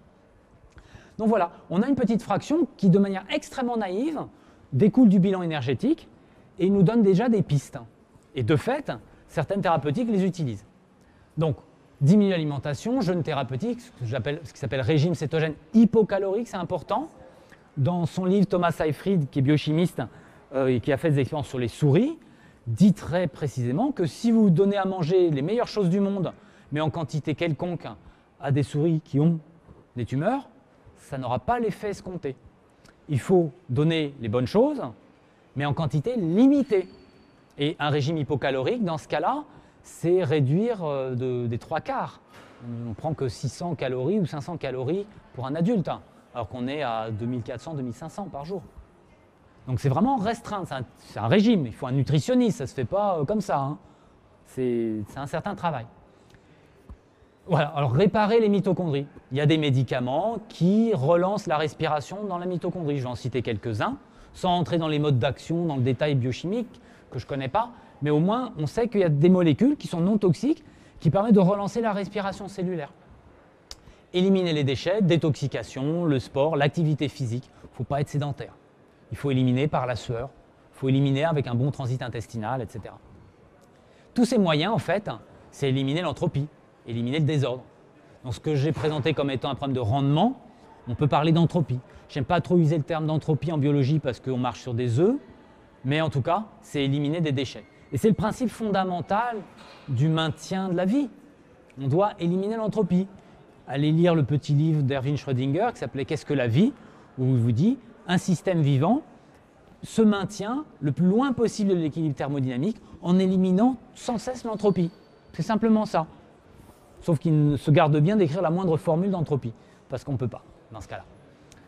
Alors, éliminer l'entropie. Ah, un point important, l'eau métabolique. Je vous ai déjà dit, si vous menez la respiration jusqu'au bout, vous fabriquez de l'eau métabolique, H2O plus CO2, et vous diluez les déchets. Si vous arrêtez à la fermentation, à la glycolyse, il n'y a pas assez d'eau métabolique, vous ne diluez pas suffisamment les déchets. Et puis, vous concentrez aussi les radicaux libres. H2O2, c'est le peroxyde d'hydrogène, c'est le principe actif de l'eau oxygénée. H au point, c'est extrêmement réactif. Dans la seconde, ça va piquer un électron au premier venu. Et O2-, l'ion oxygène, qui n'est pas du tout stable, pareil, qui va être extrêmement réactif et qui va abîmer le génome, les protéines et tout ce qui traîne, tout ce qui arrive dans le quartier. Et en fait, le vieillissement, avec l'âge, on voit que la peau est déshydratée. Le vieillissement, c'est une baisse du rendement métabolique et donc une baisse de la production d'eau métabolique et une déshydratation. Donc il faut favoriser le métabolisme pour ne pas vieillir trop vite. Et la chaîne respiratoire, alors sans rentrer dans le détail moléculaire de la chaîne respiratoire, elle ne fonctionne pas de la même manière. Parce que la membrane est abîmée, parce que les molécules elles-mêmes sont abîmées, ou au moins transformées, et on voit qu'il y a, ne vous inquiétez pas, ça va revenir dans quelques secondes, voilà, hop. Donc, problème de transfert d'électrons jusqu'à l'oxygène. Bon, armé de ces idées-là, quelles sont les pistes thérapeutiques? On a vu déjà que, retenez déjà entre les deux types de courses, le coureur de 800 mètres, le coureur de marathon. Déjà, si vous avez ça en tête, vous avez une idée essentielle. Donc, le cycle de Krebs, j'en ai parlé. Ça va fabriquer des ions H+, des électrons, etc., qui vont rentrer dans la chaîne transport électronique. Je ne vais pas rentrer trop dans le détail. Ça fait des radicaux libres. Mais on peut traiter les radicaux libres, c'est-à-dire les absorber avec certaines molécules. Il y a des molécules très simples. Il va me rendre l'écran dans quelques secondes. Il y a des molécules très simples, comme le dioxyde de chlore ou le bleu de méthylène, qui favorisent la respiration cellulaire. Je ne vais pas vous donner des doses ou des protocoles, etc. C'est testé par des malades, ça. C'est-à-dire qu'il y a des patients qui disent aux médecins « Ah, mais moi, en plus de vos médicaments, je prends ça, je prends ça, je prends ça, parce que j'ai compris que ça favorisait la respiration cellulaire, etc. » Et on observe qu'effectivement, ils vont mieux en prenant certains types de médicaments. Respirer, respirer, respirer. C'est des molécules non toxiques, à faible dose, bien sûr. Toute molécule devient toxique à haute dose. On connaît les doses où elles sont non toxiques. On connaît leurs interactions, donc c'est avec quoi ne pas les mélanger. Et les personnes qui suivent des traitements vraiment individualisés contre le cancer et qui se maintiennent en vie pendant de nombreuses années, utilisent un cocktail de molécules simples, non toxiques, sans interaction néfaste. Après, chacun a ses recettes, je ne vais pas vous les donner, je ne les connais pas, mais vous avez de nombreux témoignages sur Internet, dans des vidéos, dans des livres, de personnes qui ont utilisé tel et tel traitement, tel et tel aliment. Alors, limiter les radicaux libres, là, c'est tout un débat sur les radicaux libres. Le corps, normalement, se protège des radicaux libres. Il y a des molécules, qu'on appelle les glutathiones, qui nous protègent des lésions, de ces radicaux libres. Mais ça entraîne des lésions. Alors, il y a aussi une stratégie qui consiste à dire, puisque les cellules saines peuvent encore se protéger, elles ont un capital de protection contre les radicaux libres, peut-être que les cellules tumorales, elles sont à la limite de ce qu'elles peuvent supporter en radicaux libres, et en forçant un petit peu la production de radicaux libres, on peut peut-être les abîmer, les tuer. Et c'est effectivement ce qui est observé. Alors, il y a un article d'une équipe de Japonais de 2015 qui, alors je ne sais plus de quelle manière, ils parvenaient à rapprocher les mitochondries au sein de la cellule, alors que dans une cellule tumorale, elles vont plutôt se répartir d'une certaine manière. Et à un moment, je ne sais plus par quel moyen, ils parvenaient à faire se rapprocher et à fusionner les mitochondries. Et en fusionnant, la production de radicaux libres était tellement élevée que la cellule claquait. On peut induire ce phénomène apparemment aussi avec de l'oxygène hyperbare. En Floride, à Tampa, c'est Dominique D'Agostino, qui est physiologiste et qui est plongeur aussi, et qui utilise l'oxygène hyperbare pour les patients, avec des protocoles précis, qu'il connaît, qu'il a mis au point par ses connaissances en plongée. Il sait qu'on va pouvoir utiliser l'oxygène hyperbare de telle et telle façon, et induire la mort des cellules tumorales. Et il a dit, effectivement, on observe, il met son microscope dans le caisson hyperbare, donc ce n'est pas forcément le patient, mais c'est le microscope avec les échantillons, et il filme en temps réel, sous pression d'oxygène élevée, le comportement des cellules tumorales. Et il dit, on les voit éclater. Donc après, il faut mettre au point un protocole pour utiliser l'oxygène hyperbare. Ce n'est pas une arme fatale, ce n'est pas le magic bullet, il n'y a pas de magic bullet, mais ce sera une des nombreuses armes dans la guerre contre le cancer. Voilà. Voilà, donc ce que je disais, un excès temporaire et limité de radicaux libres peut aussi porter le coup de grâce aux cellules tumorales, à explorer. C'est les travaux de Dominique D'Agostino que vous pouvez retrouver dans la littérature. Et voilà. Donc favoriser la respiration cellulaire. Est-ce qu'on pourrait faire carrément un transfert de mitochondrie? Ça, c'est un rêve. Alors, carrément amener des pièces détachées, carrément la mitochondrie entière. En tout cas, ce qui est certain, c'est que si vous voulez réduire la glycolyse, il va falloir réduire l'apport de glucose. Parce que, souvenez-vous du marathonien, il s'entraîne à utiliser les lipides. Je ne sais pas s'il y en a parmi vous qui ont déjà essayé de courir plus de 30 km, mais au bout de 30-35 km, votre foie cesse de libérer le glycogène. Les réserves de glycogène arrivent dans le rouge. Et il doit utiliser les réserves restantes pour le système nerveux central. Donc on a un système d'alerte qui nous dit stop, plus de glycogène à transformer en glucose pour le sang et pour les muscles. Ça veut dire maintenant les muscles, vous vous débrouillez tout seul. Et l'entraînement du marathonien consiste précisément à faire des réserves de lipides dans les muscles pour pouvoir utiliser des lipides à la place du sucre. Alors c'est moins efficace, ça va moins vite, mais un marathonien bien entraîné voit presque pas la différence lorsqu'il passe le mur et qu'il utilise les lipides majoritairement. Et c'est très difficile, la course commence au 35e kilomètre en fait. Les 35 premiers kilomètres, vous êtes content, vous avez de l'énergie, ça vient du foie, tac, tac, tac, vous avez tout brûlé. Au bout de 30-35 bornes, moi j'avais un copain, c'était à 25 bornes le pauvre, donc il avait 17 kilomètres, c'était très très dur pour lui. Bon. Et puis un bon entraînement, ça vous permet peut-être d'aller moins vite au début et de mieux étaler l'utilisation de vos réserves de glycogène. D'accord ? Donc il faut jouer au niveau nutritionnel sur cette information. Il faut utiliser cette information, le fait qu'il faut favoriser le métabolisme des lipides pour le traitement du cancer. Et de fait, les traitements cétogènes, les régimes cétogènes hypocaloriques utilisent à peu près 5% de glucides. 5% de l'énergie est apportée par les glucides, c'est quasiment rien. C'est les glucides résiduels des légumes. Si vous n'aimez pas les brocolis, il va falloir vous y mettre. Voilà. Donc les glucides viennent essentiellement des légumes, il n'y a rien de sucré, ils ne prennent pas de sucre, pas de pain, pas de pâtes, pas de pommes de terre, pas de féculents, pas de céréales, tout ça. Bon, suivi par un nutritionniste, ça ne se fait pas facilement. Je ne dis pas rentrer chez vous, faites ça, c'est très dur. Et par contre, ils vont manger beaucoup plus de lipides en fraction. Et des bons lipides. Pas n'importe quoi, pas des graisses cuites n'importe comment, à haute température, pas des huiles frelatées, hydrogénées, etc., des choses industrielles, que des choses naturelles.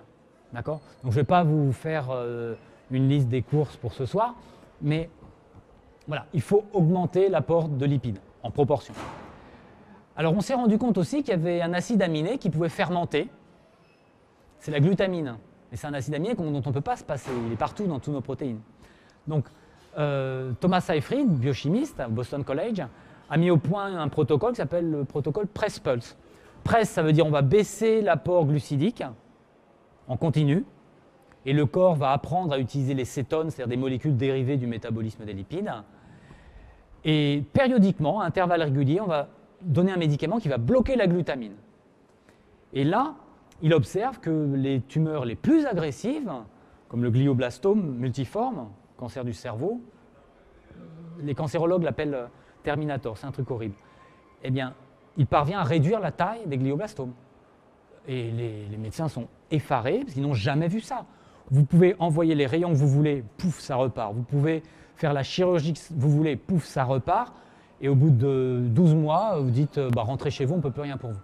L'espérance de vie du glioblastome multiforme n'a pas progressé depuis 100 ans.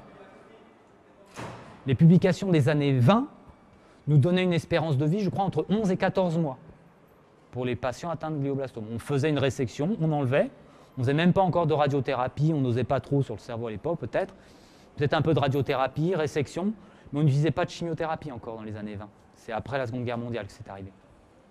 Et aujourd'hui, l'espérance de vie d'une personne atteinte d'un glioblastome multiforme, c'est autour d'1 an. Ça n'a quasiment pas progressé, pas de manière significative. En presque 100 ans, on n'a pas fait de progrès significatif sur le traitement du glioblastome. Thomas Seyfried a publié un article il y a 1 an, en novembre 2018, dans lequel il appelait le corps médical à modifier le standard de soins. Il dit qu'il faut sortir du protocole résection, chimiothérapie, radiothérapie, parce que vous allez léser les tissus environnants, vous allez libérer la glutamine, parce que la glutamine et la glutamate sont parfaitement contrôlés dans le cerveau. Et si vous lésez ce cycle-là, ce processus d'équilibre, vous allez libérer de la glutamate et le glioblastome va s'en nourrir allègrement. Donc il faut surtout préserver le tissu environnant et traiter le patient avec un régime cétogène hypocalorique. Et puis toutes sortes de molécules qui vont favoriser la respiration cellulaire. Et là, il obtient des résultats bien meilleurs. Mais c'est un protocole de soins totalement différent du protocole officiel. Il a publié son article il y a 1 an. On en parle encore dans les chaumières. Bloquer la glutamine, c'est important.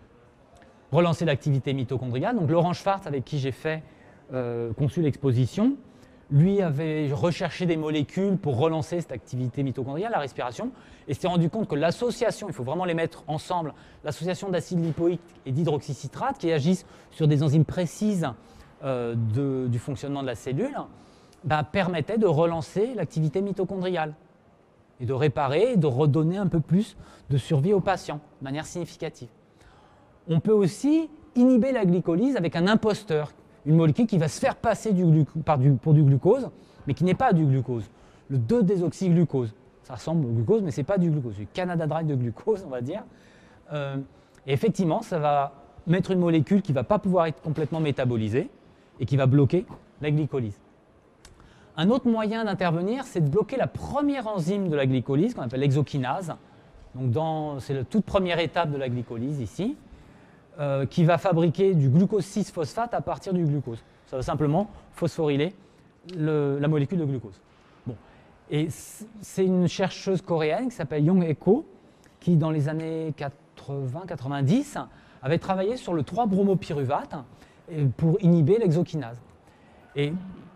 Alors l'histoire de cette molécule est poignante parce qu'en fait, elle avait étudié d'abord, bien sûr, in vitro, puis sur des souris, et s'est rendu compte que malgré le nom, quand vous mettez bromo, ça risque d'être très toxique. Un organo-halogéné a des forts risques de toxicité. Et son directeur de recherche avec lequel elle travaille à l'époque, Peter Pedersen, qui est un des grands spécialistes mondiaux du fonctionnement de la mitochondrie, disait mais non, tu vas tuer les cellules, tu vas tuer l'environnement, c'est pas sélectif en plus à tout. Elle dit on essaye. Et ils essayent et en fait c'est sélectif. Ça va tuer spécifiquement les cellules tumorales. Assez étonnant. Ils sont surpris par la sélectivité, par la spécificité de la molécule. Bon, ils ont ça, mais ils n'ont pas de patients à traiter encore. Et un jour, ils reçoivent un appel de Hollande, je ne sais plus quelle année, début des années 2000, Monsieur Verhoeven qui leur dit voilà, mon fils est très malade, il a 16 ans, cancer du foie, inopérable, on ne peut pas lui changer le foie, il y a trop d'atteintes, métastases et tout. Je vous paye le billet, vous venez en Hollande, vous faites quelque chose, on fait un essai. Elle arrive en Hollande avec. Alors, le 3-bromopyruvate, vous achetez ça dans le commerce pour. Le traitement complet a dû coûter $100. Hein. C'est rien. C'est le prix de la boîte, quoi. C'est le prix du transport. Donc, elle vient, elle arrive en Hollande. Ivar Verhoeven est gravement malade, je ne vous décris pas la scène. Et elle ne sait pas encore quelle dose administrer à un être humain, à un adolescent en plus. C'est vraiment essai-erreur. Hein. Mais le père dit faites quelque chose. Elle fait un calcul de dose, elle essaie. Le gamin survit, quelques jours ça va, il reprend un peu conscience, ça va mieux. Et au bout de quelques jours, il dit j'ai faim. Il ne pouvait plus manger depuis des mois, intraveineuse, etc. Il était archi malade. Il dit j'ai faim. Il continue le traitement et on passe le PET scan quelques mois après peut-être. Plus de traces. Il était guéri du cancer grâce aux 3-BP, 3-bromopyruvate. C'est le seul cas connu à ma connaissance. Après, il a été utilisé un peu à tort et à travers. Il y a eu des personnes qui n'ont pas suivi un protocole précis. Il y en a qui sont morts, ça. Mais on n'a pas d'essai thérapeutique réel sur les humains du 3BP. Il n'y aura pas d'argent à gagner. Hein. Donc voilà, il est là le problème. Mais les patients peuvent l'utiliser pour eux-mêmes. Il faut trouver simplement une prescription. Il faut que quelqu'un vous mette l'ordonnance. Allez, prenez du 3BP, mais ça vaut risque et péril. Parce qu'il n'y a pas de protocole officiel. Donc voilà, et ça va bloquer une enzyme précise qu'on appelle l'exokinase 2 qui est surexprimée dans le cas des cellules tumorales. Alors les limites de la chimiothérapie, tout le monde les connaît, hein, c'est un secret de Polichinelle, on a tous vu des patients, il y en a parfois même des patients qui viennent ici, qui ont subi des chimiothérapies. On sait que ça va donner une espérance de vie, ça vous met dans un tel état que ça abîme énormément l'organisme, ça prolonge peu l'espérance de vie en général. Dans certains cas, ça peut être très efficace chez les jeunes, parce que le métabolisme est très actif, et là, on peut vraiment sauver des vies. Mais à un âge avancé, ça devient de moins en moins efficace. Voilà, je ne dis pas que ça ne marche pas, ça marche bien sûr, mais parfois à un prix très élevé. C'est-à-dire qu'on est dans des conditions de survie très difficiles. Parce qu'elle lèse les mitochondries, elle renforce la glycolyse, elle abîme les tissus environnants, ça favorise l'inflammation, ça amène des facteurs de croissance, ça vous relance dans des spirales qui ne sont pas thérapeutiques. Et une hypothèse qu'émet Thomas Seyfried, c'est que finalement, il se peut que l'effet de certaines chimiothérapies, pas toutes, mais certaines chimiothérapies, le principal effet, soit lié au fait que ça vous dégoûte tellement de manger que ça vous met en régime hypocalorique et qu'en fait, c'est le régime hypocalorique qui vous guérit. Or, c'est audacieux comme hypothèse. Mais peut-être qu'au lieu de comparer une chimiothérapie à un placebo, il faudra peut-être déjà la comparer à un jeûne, c'est-à-dire une restriction calorique. C'est peut-être ce standard de soins qu'il faudra avoir sur cette référence plutôt que des placebos ou des choses comme ça. Voilà. Alors l'indice glucose-cétone, oui, ça je rentre un peu dans le détail du régime cétogène. Le régime cétogène, ça consiste à favoriser l'utilisation des cétones au détriment du glucose. Et pour savoir si on est en cétose thérapeutique, on fait une mesure de la concentration sanguine en glucose et en cétone. Il y a principalement deux molécules de corps cétoniques qui interviennent, le bêta-hydroxybutyrate et l'acétoacétate. Malgré ces noms barbares, en fait, c'est des molécules très simples, même plus petites que le glucose. C'est des petites molécules butyrate, il y a 4 atomes de carbone. Et ce qui est intéressant, le point important, il y a beaucoup de points importants, mais celui-là, il faut le retenir, c'est que les cellules saines peuvent se contenter des corps cétoniques. On va vous dire, ouais, mais si vous ne mangez pas de glucides, eh ben, votre cerveau, vos neurones, eh ben, ils vont mourir parce qu'ils n'ont pas de glucides. C'est grossièrement faux. On a été sélectionné pendant des centaines de milliers d'années pour survivre à des périodes de disette. Mettez-vous à la place de nos ancêtres chasseurs-cueilleurs qui n'avaient presque rien à manger en hiver. Ils avaient des petites réserves, ils avaient un petit bourgeon de temps en temps, mais ils n'avaient pas un paquet de Choco-BN dans le cartable. Donc, on ne peut pas affirmer qu'en absence de glucides, on tombe dans le coma. Il y a des personnes qui supportent plus ou moins bien l'hypoglycémie, je suis d'accord. Mais globalement, l'espèce humaine a survécu dans des périodes de disette, et c'était même un bon moyen de détoxiquer le corps. Parce que c'est ce qui permettait de favoriser l'apoptose, l'autophagie, l'élimination des déchets, etc. Donc, les périodes de jeûne intermittent sont bonnes pour la santé. Et manquer de glucides, ce n'est pas une mauvaise chose. Surtout quand on voit les ravages du sucre en général et des glucides, tous glucides confondus même. Et ça doit être hypocalorique, je vous ai dit. Je ne rentre pas dans les détails, mais on se rend compte sur les souris que si vous nourrissez ad libitum avec un régime cétogène, ça ne fonctionne pas. Il faut baisser la fraction calorique. C'est le A de ma fraction tout à l'heure. Et l'indice glucose-cétone, c'est la concentration en glucose divisée par la concentration en cétone. C'est les corps cétoniques dont les principaux sont BHB et acétoacétate. Voilà. Et les effets sont remarquables. La première à avoir testé ça, c'était Linda Nebling. Elle était jeune médecin en 1995. Elle a publié le résultat de ses expériences. Elle avait 2 patients très jeunes, hein, une petite fille de 3 ans qui avait un gliome, je crois, et une petite fille de 8 ans et demi qui avait un autre type de tumeur, je ne sais plus laquelle. Les traitements ne fonctionnaient pas, c'était vraiment en dernier recours. Les parents disent on va essayer autre chose. Et à ce moment-là, elle décide de les mettre sous un traitement qui était plutôt utilisé contre l'épilepsie et qui arrivait à avoir des bons effets sur les patients épileptiques, surtout sur les jeunes épileptiques. Ça espaçait les crises d'épilepsie et ça atténuait l'ampleur des crises d'épilepsie. Et elle a testé le régime cétogène, hypocalorique déjà à l'époque, sur ces jeunes patients, et dont on a vu l'état de santé vraiment s'améliorer, au grand étonnement des médecins qui utilisaient rayons, chimio, opérations, l'artillerie lourde. Hein. Voilà. Alors, perspective thérapeutique, est-ce qu'on peut finalement vraiment couper l'apport de cétone, c'est-à-dire le peu de cétone qu'elle parvient à consommer, est-ce qu'on pourrait vraiment carrément fermer le robinet? C'est une piste thérapeutique. Est-ce qu'on pourrait régénérer les mitochondries? Comment le faire? Par quel type d'alimentation? Tout ça, c'est des recherches en cours. Hein. L'activité sportive, je vous ai dit, l'élimination des déchets. De plus en plus, dans l'approche globale du traitement du cancer, on met dans les hôpitaux des activités sportives, des activités physiques pour forcer les gens à se dépenser. Alors, une recherche qui, pour moi, est à redémarrer à zéro, c'est l'action des champs électromagnétiques, parce que les recherches qui ont été menées il y a plusieurs décennies n'ont pas été faites de manière sérieuse, mais on peut se poser la question, est-ce que le champ électromagnétique peut rétablir un certain état de fonctionnement correct des mitochondries? L'hyperthermie, on s'est rendu compte que, effectivement, les cellules cancéreuses résistent à un stress énorme, mais il suffit parfois de donner le petit coup de pouce, par exemple augmenter légèrement la température pour que là, ils se disent stop, je ne tiens plus. La tumorigénèse, c'est en 2 étapes. Une première étape, c'est l'accumulation d'un stress cellulaire global. Stress oxydatif, stress génétique, stress protéotoxique, stress thermique, toutes sortes de choses. Et ces différentes formes de stress, si la cellule parvient à mettre sur place des mécanismes de survie à ces différents stress, si elle apprend à survivre dans cet environnement stressant, alors elle va devenir cancéreuse. Mais la plupart des cellules ne survivent pas au stress oxydatif, par exemple. Elles meurent d'apoptose normale, terminée. Et là, si la cellule parvient à survivre malgré ce stress, si elle accumule le stress, qu'elle parvient à survivre, eh bien après, elle vit sa vie de cellule voyou et elle a complètement oublié la vie en société. On a parlé de l'oxygène hyperbare aussi. Et ce qui est intéressant, c'est que tous les travaux qu'on a fait en génétique, ce n'est pas en vain, hein, c'est que ça permet d'individualiser les traitements. Vous pouvez avoir un traitement métabolique, mais individualisé grâce aux connaissances de votre génome. C'est-à-dire, est-ce que vous digérez mieux ceci que cela? Est-ce que telle enzyme, vous en avez suffisamment ou pas suffisamment? Est-ce que telle substance va être métabolisée en donnant des choses que vous n'allez pas pouvoir éliminer, etc.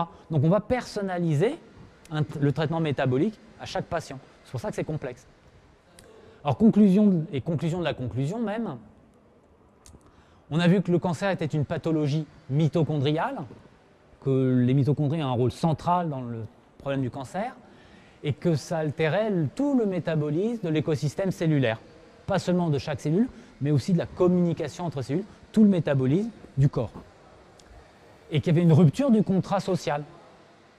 Et qu'il y avait formation de mafias oncobiotiques, c'est-à-dire de cellules qui menaient leur vie et qui pompaient les ressources du corps au détriment de l'organisme complet.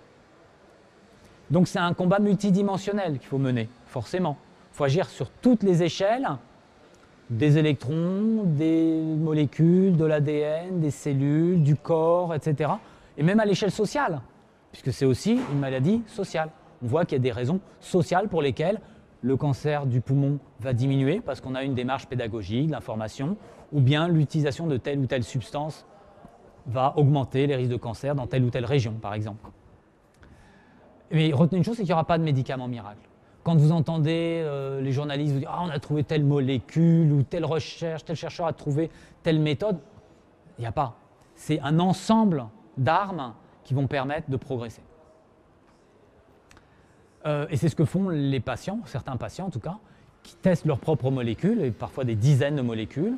Ils font en sorte qu'il n'y a pas d'interaction toxique pour mettre au point leur propre traitement individualisé. Et vous avez remarqué, toute personne qui a déjà fait un séjour, même court en hôpital, mange vraiment très très très mal. En fait, il n'y a pas de réflexion sur la nutrition. Et les médecins devraient, enfin le corps médical dans son ensemble, devrait se remettre en question sur ce point-là. Quand vous voyez des patients en service d'oncologie à qui on donne de la purée, c'est un crime. Quand on les met sous intraveineuse en glucose, il faudrait réfléchir à est-ce qu'il n'y a pas d'alternative, parce que là on est en train de nourrir les tumeurs. La pomme de terre, c'est un indice, la purée de pomme de terre, c'est un indice glycémique terrible. Hein. Vous favorisez les facteurs de croissance associés à l'insuline. Et c'est très mauvais. Il ne faut pas avoir de pic d'insuline chez un patient qui a un cancer. Il faut faire attention aux facteurs de croissance. Mais pour ça, il faudrait avoir une vision globale. Et il y a un certain mépris pour la nutrition à l'hôpital. Oh, la nutrition, c'est la cuisine, tout ça. Non, non, c'est fondamental. Et la conclusion de la conclusion, c'est qu'en fait, dans une maison, le foyer, il est dans la cuisine, pas dans la bibliothèque. La bibliothèque, c'est le noyau, c'est là où on a notre ADN, tous nos livres. D'accord ? Je suis revenu longtemps en arrière. Là. Ah oui, là, ça a tourné. Je reviens. Voilà, j'y touche plus. Donc la bibliothèque, c'est le noyau. D'accord ? Et la chaudière, le foyer, c'est la mitochondrie. Dans une maison, notre cellule, c'est la maison, on va dire. Il y a le foyer et il y a la bibliothèque. Et dans une maison, on ne vit pas dans la bibliothèque. Le point important, le foyer, c'est la cuisine. Eh bien, dans la cellule, ça va être la mitochondrie. On est d'accord ? Voilà, ça c'est une des grandes leçons à tirer de cette étude bioénergétique. Et si on étudie le métabolisme du cancer et son évolution à l'échelle des millions d'années, comment il a coévolué avec les métazoaires et les métaphytes aussi les plantes, eh bien là il devient compréhensible. On comprend globalement ce phénomène. D'accord ? Ça ne veut pas dire qu'on va trouver des solutions miracles. C'est-à-dire qu'on a une carte globale du territoire. Et ça, c'est important d'avoir déjà bien identifié l'ennemi globalement, l'avoir cerné pour mieux agir. Et la dernière citation que je vous donne, c'est celle de Theodosius Dobzhansky. Rien ne fait sens en biologie, excepté à la lumière de l'évolution. On ne peut pas comprendre un phénomène biologique aussi complexe que le cancer si on n'a pas une vision évolutionniste, c'est-à-dire dans le cadre de Darwin et ses copains. Voilà. Et si vous voulez lire des choses, ben voilà quelques exemples de livres, de la littérature. Il y en a 2 en français seulement. Le livre de Laurent, qui est très bien, très clair, concis, direct. Celui-ci, sur l'aspect évolutionniste, théorie de l'évolution. Et les autres sont en anglais, après c'est de niveaux techniques variés. Voilà, ça c'est pour les médecins. Celui-ci est très bien, c'est la nutrition aussi. Il faut lire des livres de nutrition pour comprendre que dans notre assiette, il y a à la fois notre pharmacie et puis notre condamnation à mort si on mange n'importe quoi. Merci beaucoup de votre attention. Si vous avez des questions, je suis encore présent, quelques minutes. Tu as une question, Laurent? Oui, c'est par rapport. Tu n'as pas parlé des vaccins. Est-ce qu'il y a Non. des recherches sur les vaccins? Des vaccins? Merci. Non, j'en ai pas parlé parce que je n'y connais rien. On peut vacciner contre certains oncovirus, éventuellement, mais ça va être extrêmement spécifique. On peut lutter contre un oncovirus. On peut agir à cet endroit-là. Après, la méthode de vaccination, c'est quand on a un agent pathogène identifié.